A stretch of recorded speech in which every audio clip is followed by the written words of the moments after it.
Hey everybody, Who's Your Jedi here with another review for you. This time I'm talking episode 7 of Agents of S.H.I.E.L.D. called The Hub. And before in my reviews I've said that new shows always seem to take a couple of some episodes to really kind of find their feet and get their ground going. And this feels like the episode where Agents of S.H.I.E.L.D. really has finally found its footing. It took, I think, a little bit longer than most shows do, an episode or two, but still, this is, I think, the episode so far of the series that I've enjoyed the most. Anyway, let's just kind of get into things. First, let's talk about some of the little continuity nods that popped up.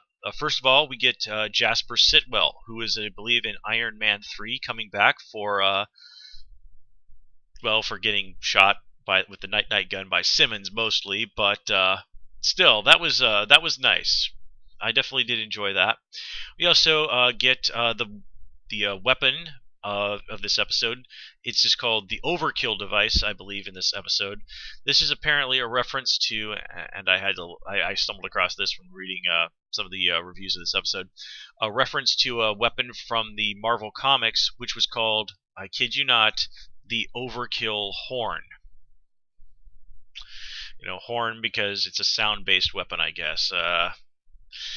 Nobody ever said comics weren't cheesy a little bit every now and then. Also, it was Simmons that mentioned that there's a S.H.I.E.L.D. base out there called the Triskelion. And long story short, the Triskelion is a major S.H.I.E.L.D. base in and the headquarters for an alternate reality version of the Avengers from the Marvel's Ultimate line of comics.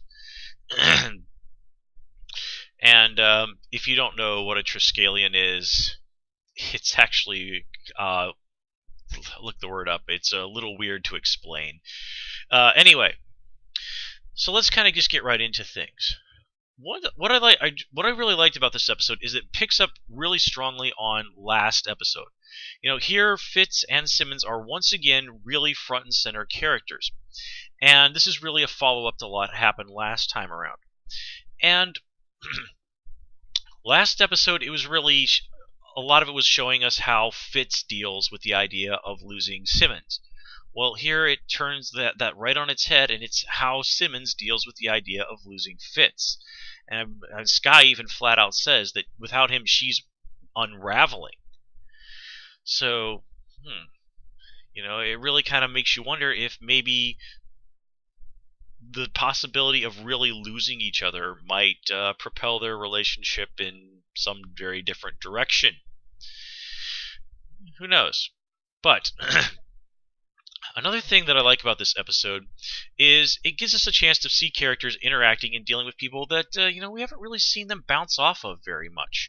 You know, Skye is dealing with Simmons, someone who, you know, another pretty brainy lady who in some ways is cut from the same cloth as Skye, but also is in many ways is very, very different. And seeing them bounce off each other and try and work together as a team, it was interesting, it was fun, it was at times absolutely hilarious. Simmons definitely needs to work on her social skills, and definitely needs to work on those lying skills. And then seeing Simmons with Ward. Now, again, this was really a nicely done sequence of these two guys who, you know, really, it's basically the nerd and the football quarterback guy trying to deal with each other. And of course, there are some bumps in the road.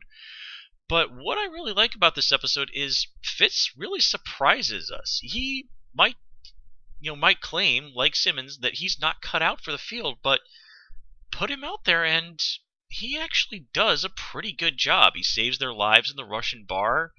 He's actually able to pick up a weapon and take some guys out. I mean, he doesn't kill them or hurt them, but he takes out their weapons. He's able to save the day, disarm the device, and you know, overall does pretty darn good, especially for a guy out in his first real, you know, behind the lines situation. And I really like that moment where he goes and says to Ward, "I'm every bit as much a S.H.I.E.L.D. agent as you are." And of course, he doesn't think he's, you know, some kind of Captain America type like Ward is. It means, you know, don't think that I'm less dedicated because I do something different than you. Don't think that I'm not brave. Don't think that I'm not willing to sacrifice my life for what I believe in. And I like how Ward even says to him, you don't have anything to prove after what happened back with Simmons.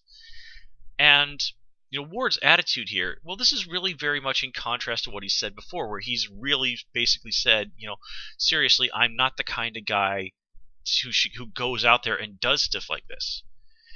And of course, Fitz denies this. He says, what happened there has nothing to do with this.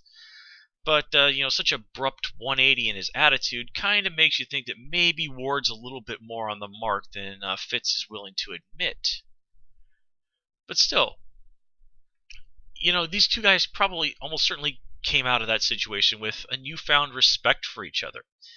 And it was also interesting to see that last episode, the big thing with Ward was, like I said in my review, Ward just doesn't know how to deal with these science problems. There's nothing he can hit or shoot. It is completely beyond him. And then here we see in Ward dealing with a situation, all this action and violence that, well, he does pretty well for a guy like himself, a guy like a lab geek under the circumstances. In fact, he does exceptionally well. But still, this is really, really not his cup of tea. So here, again, it's a great reversal, let's flip things around the other way. Let's see here. Just looking at my notes here. Yes, of course I'd be doing you guys wrong if I didn't mention that Veronica Hand is a character from the comics. And I definitely like how if you look carefully you can see these sort of like little strands of reddish pink going through her hair. In the comics she's got those. They're obviously a lot more prominent. Did I call her Veronica Hand? I'm sorry, Victoria Hand. And in the comics, she is a S.H.I.E.L.D. agent and was a big part of the Dark Reign storyline. But honestly, I'm really not super up on her character beyond that. I know that she's sort of like Maria Hill, somebody who has emerged as a fairly prominent player in the S.H.I.E.L.D. aspect side of things in recent years, but I've not been keeping up with comics that much, as well as I should have, given that I'm kind of living overseas these last couple of years. Let me see here. The other big thing about this episode, in terms of themes, is kind of what Coulson repeatedly says, is that you have to trust the system. And part of the price you have to pay for being a S.H.I.E.L.D. agent is you really do essentially have to sublimate yourself to the system. You have to accept, on essentially blind faith, that the people above you know what they're doing, and that the choices they make are the right choices for good reasons, and that you must accept these choices even if you don't agree with them, because you have to acknowledge that there may be information involved that you simply don't have, that you don't know. And here we see Coulson dealing with all of this. We find out that he obviously knows a lot more about what's Sky's background than he ever wants to let on. And apparently he believes he has good reasons for this. He thinks that he's protecting Sky. But then the situation is reversed on him. Someone higher than him is hiding information from him. Information about himself. The same way, just a little while ago, he'd hid information from Sky about herself. And I really like what we're seeing with Coulson's kind of little journey. At first, he seems really oblivious to the fact that, hey, he should totally not be alive. And then we see the little kind of things creeping in on the edge, where Coulson's like, wait a second. And then we go on to find out that, well, Coulson wasn't as oblivious to all of this as we thought. Apparently he's had some kind of questions and doubts about himself for a while now. And now we reach this moment. The moment where Coulson knows something about me is being hidden from me. Being hidden from me by Nick Fury. my friend and the man I trust more than anyone in the world. And what does that feel like? What can it feel like? Well, it feels like Coulson is reminded, like when he finds out that there's no extraction plan, that Victoria has basically used him. It's this thing that I have given myself to has used me, has in a way betrayed me.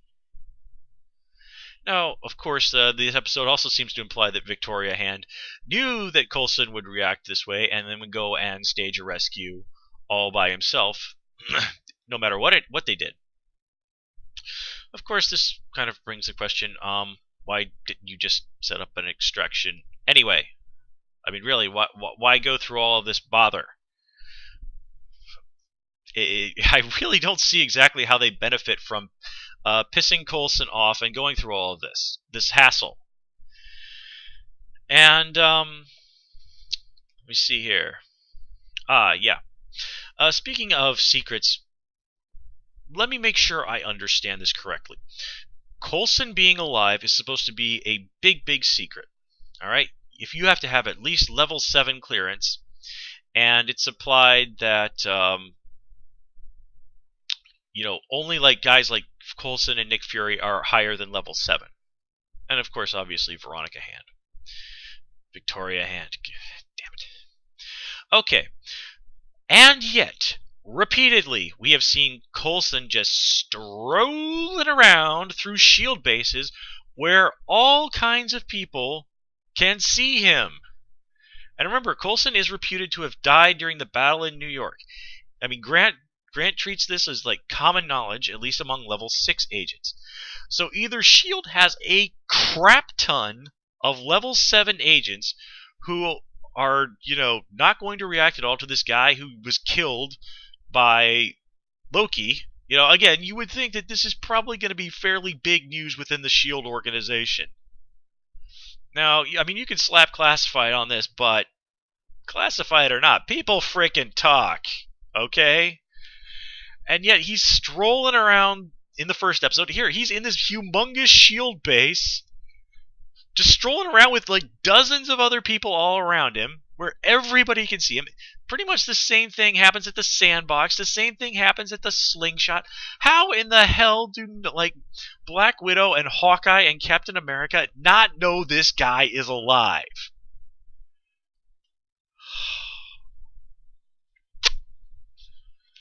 Oh.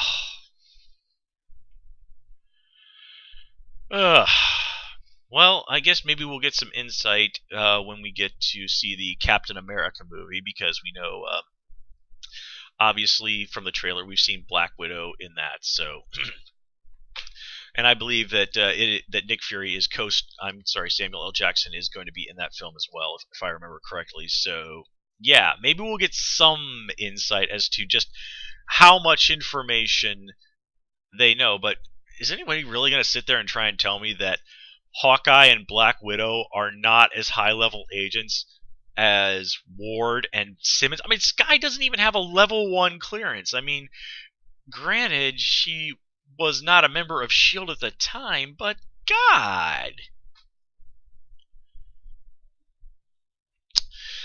Okay, guys, well, with that, I'm going to call it here. As always, please comment, rate, and subscribe, and of course, you can follow me on Twitter at Who's Your Jedi. Till next time, take care and have a good one.